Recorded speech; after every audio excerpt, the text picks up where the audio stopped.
Halo semuanya, selamat pagi. Saya Sarah Al-Sabila Azari. Di sini saya akan menyampaikan presentasi proyek UTS mengenai sistem informasi sebagai aset strategis. Baiklah, yang pertama yaitu definisinya. Di sini memperlakukan SI hanya sebagai alat operasional membuat perusahaan reaktif dan kehilangan peluang inovasi. Di logistik, SI strategis meningkatkan kecepatan layanan, akurasi, dan kepuasan pelanggan. Tracking real-time, optimasi rute, serta integrasi gudang dan analitik permintaan. Selanjutnya, manfaat strategis SI yaitu ada tracking real time, yaitu meningkatkan transparansi layanan pelanggan, kemudian optimasi rute, mengurangi biaya distribusi, integrasi gudang, mempercepat proses logistik. Lalu yang terakhir ada analitik data, yaitu membantu prediksi permintaan pelanggan. Hasilnya di sini efisiensi operasional, diferensi layanan, inovasi bisnis, dan nilai tambah bagi pelanggan. Selanjutnya, penyebab utama kegagalan proyek TI yaitu kebutuhan tidak jelas, sistem tidak sesuai harapan pengguna, lalu tidak selaras strategi, proyek sulit mendapat dukungan manajemen, lalu bisnis case lemah, manfaat investasi tidak terukur jelas, lalu akuisisi salah, vendor atau teknologi tidak tepat, sehingga biaya membengkak, adopsi gagal, kurang pelatihan dan ketertiban pengguna, lalu manajemen risiko lemah, jadwal dan biaya sering terganggu. Ringkasan hubungannya, kebutuhan tak jelas, sistem tak cocok, kemudian pengguna menolak, dan manfaat tidak tercapai.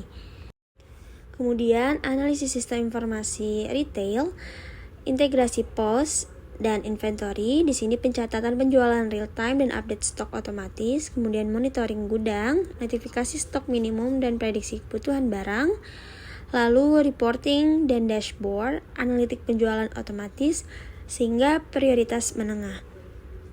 Fokusnya yaitu selesaikan akar masalah operasional, bukan hanya menghasilkan laporan. Selanjutnya, prioritas investasi, ERP dan keamanan cyber. ERP, integrasi produksi, gudang, keuangan. Lalu di sini kurangi duplikasi, dukungan keputusan strategis. Lalu keamanan cyber, melindungi data, mengurangi resiko serangan, menjaga continuity layanan. Dashboard BI dan aplikasi absensi berguna, namun nilai strategisnya bergantung pada integrasi data dari ERP. Baik, berikut merupakan business case ERP atau ringkasan keuangannya.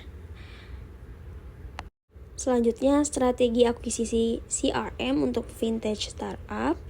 Ada build, yaitu sesuai kebutuhan, tapi waktu dan biaya besar, butuh tim TI yang kuat. Lalu buy, implementasi cepat, fleksibilitas terbatas, biaya lisensinya tinggi. Kemudian ada cloud service, implementasi cepat, biaya awal rendah, skalabilitas cocok untuk startup, namun harus memperhatikan keamanan dan kepatuhannya.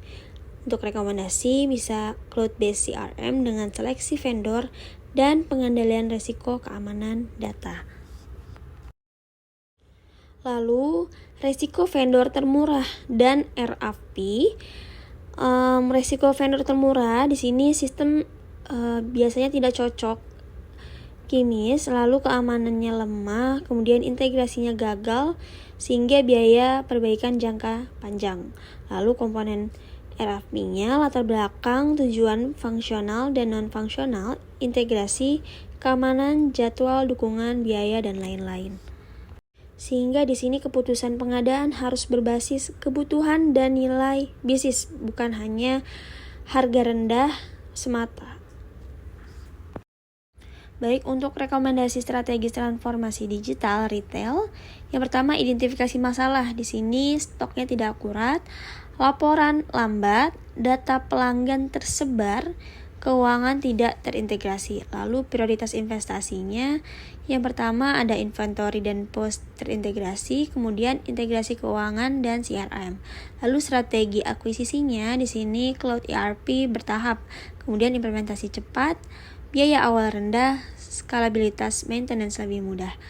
Lalu procurement dan vendor management. Buat RAV yang jelas, kemudian evaluasi kualitas, keamanan, dukungan, lalu tetapkan SLA, libatkan user, dan monitoring implementasi. Baik, kesimpulannya, transformasi digital harus berbasis kebutuhan bisnis, dilakukan bertahap, dan Cloud ERP adalah solusi paling realistis bagi retail menengah. Sekian jawaban saya, terima kasih.